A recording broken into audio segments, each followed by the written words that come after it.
So a lot's going to depend on what sort of growth it is that you're looking for. We've already identified this idea. There are two types of growth. On the one hand, we need actual growth.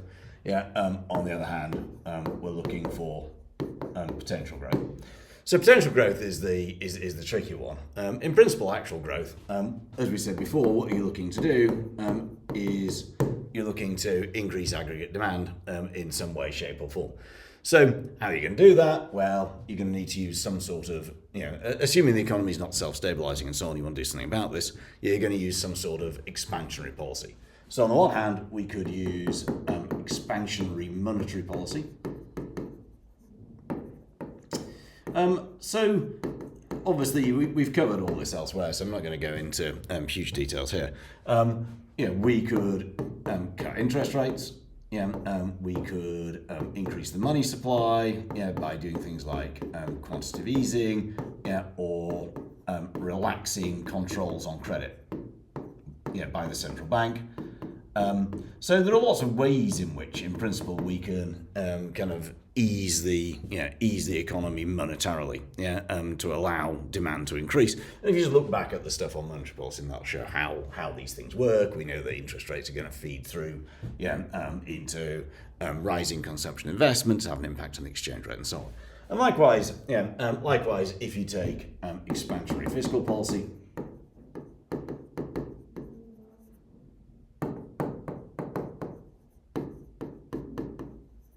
then again, this is a way in which ultimately we're going to increase aggregate demand.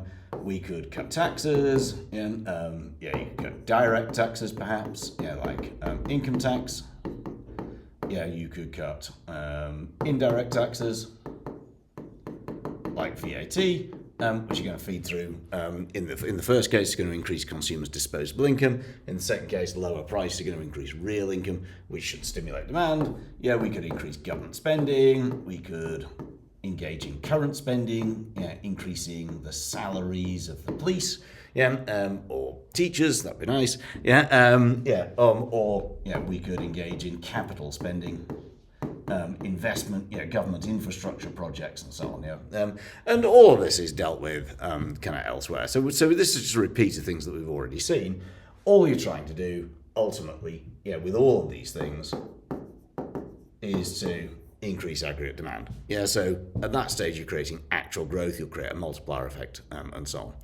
So the more interesting one is, well, how do we create sustained potential growth? And this is something that governments across the globe have been looking to do for forever pretty much.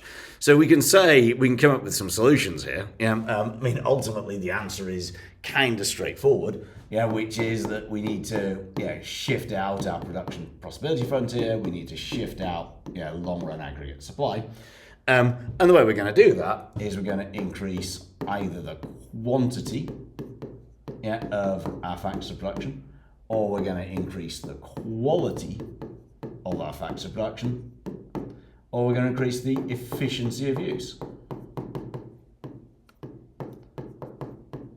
of factors of production.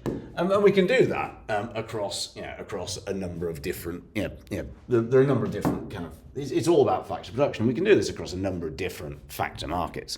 So if you take kind of labour markets, in theory what we can do, if we want more workers, then what are we going to do? We could relax immigration controls.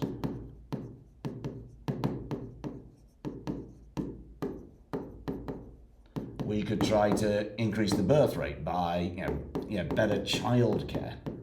Either that would increase the birth rate, or it would allow both parents to go out and work and so on. The quality of factors of production, presumably that's going to feed into things like education and training. Obviously there can be a long delay on those things, but all we're really doing here is we're rehashing demand and supply side policies from stuff that you've talked about in year 12, things that we talked about before. The efficiency of use of factors of production. We could try to decrease trade union power. Because trade unions at times can be a limiting factor on introducing kind of innovation. Again, we talked about this when we talked about supply side policies. We could use capital market reforms. Again, what we're trying to do is try and get more investment. We could decrease corporation tax. We could give tax breaks for research and development. So we could engage in increased government spending on infrastructure, which could affect both demand and supply. Because that will then that could then attract foreign direct investment, that type of thing.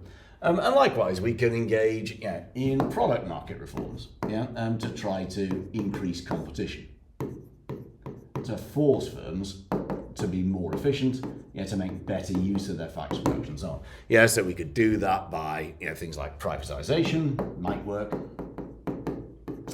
We could open up to free trade. So that really is what are we saying here? Really, we're saying something very straightforward, which is your growth solutions boil down to, on the actual growth side of things, what we're trying to use is demand management. We're trying to increase the rate of growth of AED. On the other hand, here our goal, as we said, is to increase your PPF, increase longer aggregate supply. Then all you're really going to do is to use supply side policies. Each of these things have strengths and weaknesses that we've dealt with in other videos elsewhere, where we're talking about demand and supply side policies. So in principle, solving economic growth is pretty straightforward. So that then begs the question of, well, why is it that it hasn't really happened, and that the UK's rate of growth has been pretty much stuck at 2% for a very long time?